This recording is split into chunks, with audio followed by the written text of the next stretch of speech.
کۆمەڵکوژی دێرسیم سەدەی ڕابردوو بۆ کوردەکان ئەو شێوەی ئاگرێک بوو کە بەر ببێتە ماڵ و حاڵمان لە هەر چوار پارچەی کوردستاندا.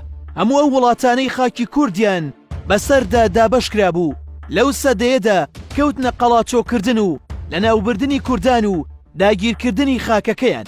بەڵام هەر وڵاتێک بە شێوازی خۆی ئەم پاکتاوکردنەی دەست پێکرد لەبەرەوەی میدیای دەنگ و ڕنگ لەو سەردەمەدا بەدەست وڵاتانی نەیاری کوردانەوە بوو. بۆیە زۆر بەدەگمەن کوردەکان ئاگاداری کارەساتەکانی یەکتری دەبوون لە پارچەکانی تردا. کۆمەڵکوژی شاری دێرسیم لە باکووری کوردستان یەکێک بوو لە ترسناکترین کۆمەڵکوژیەکانی مێژوو کە تا ماوەیەکی زۆر تاوانەکەی داپۆشرا و کوردی پارچەکانی تری لێ بێئاگا بوون. لە دوای ساڵی 1923ەوە کۆماری تورکیا دامەزرا و تورکەکان کەوتنە ناو پرۆسەی بەتروککردنی ناوچەکانی باکووری کوردستان. یەکێک لەو شارانەی بەردەوام بەرگری لەو پرۆسەیە دەکرد شاری دێرسیم بوو. قۆناغەکانی ئەم بەرگریە ئەگەر چڕ بکەینەوە لە شۆڕشەکەی شێخ سەعیدی پیرانەوە لە ساڵی 1925 دەستی پێکرد و بەڕاپەڕینی دێرسیم ساڵی 1937 بۆ 1939 کۆتایی پێهات. چەند ساڵێک دوای شۆڕشەکەی شێخ سەعید گروپە کوردەکان لە ناو شاری دێرسیم کەوتنە چالاکی و بەرچەکردار بۆ سیاسەتەکانی ئەتاتورک. ئەم چالاکیانە بەسەرکردایەتی سەید ڕەزا دێرسیمی بوون.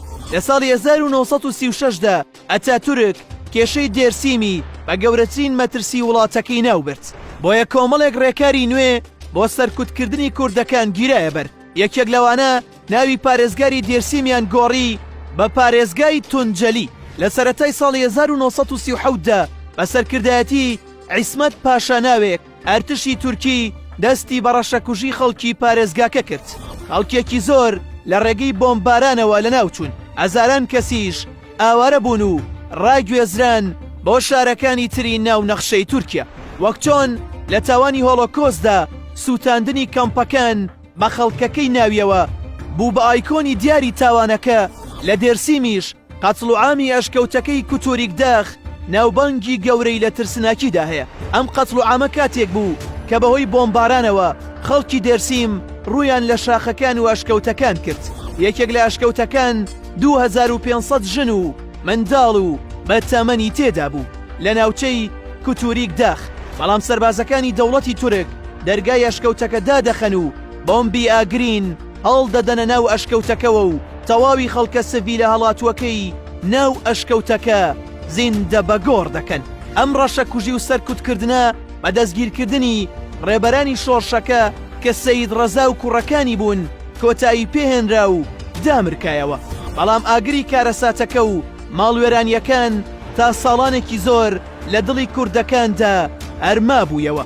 هەرچەندە لە ساڵی 2011دا ڕەجەب تەیب ئەردۆگان سەرۆک وەزیرانی تورکیا بە ناوی دەوڵەتی تورکیاوە داوای لێبوردنی کرد و ڕەشەکوژی دێرسیمی وەک تراژیدیاترین ڕووداوی مێژوویی نزیک تورکیا ناوبرد.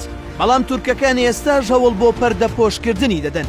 بەڵگەشت بۆ ئەوەیە لە ساڵی 2017دا فیلمێک لەبارەی ڕەشەکوژی دێرسیمەوە لە دەرهێنانی کازم ئۆز بە ناوی زەڕ بەرهەم هێنرا کە باز لە گەنجێکی دانیشتووی ئەمریکا دەکات کە لە ناکەو بۆی دەردەکەوێت کووردە و خەڵکی دێرسیمە و لە تاوانێکی ترسناکدا ماڵباتەکەی ڕاگوێزراون و لێیان کوژراوە. بۆیە بە گەشتێک دەگەڕێتەوە بۆ دێرسیم و بۆ ناولادیەکەی خۆیان و بە دوای بەڵگەدا دەگەڕێت بۆ تاوانەکە. بەڵام هەر لەگەڵ بڵاوبوونەوەی فیلمەکەدا تورکیا بە فەرمی پەخشی فیلمەکەی قەدەغە کرد و بە تەواوەتی دژی وەستایەوە. ئەوەی گرنگە ئەوەیە ئەو شتەی قەدەغە ناکرێ و پەخشی لە یادگەی مێژوودا ڕاناگیرێت تاوان و زوڵم و داگیرکاریەکانە کە دەرحاق بە ئێمەی کوردان کراون.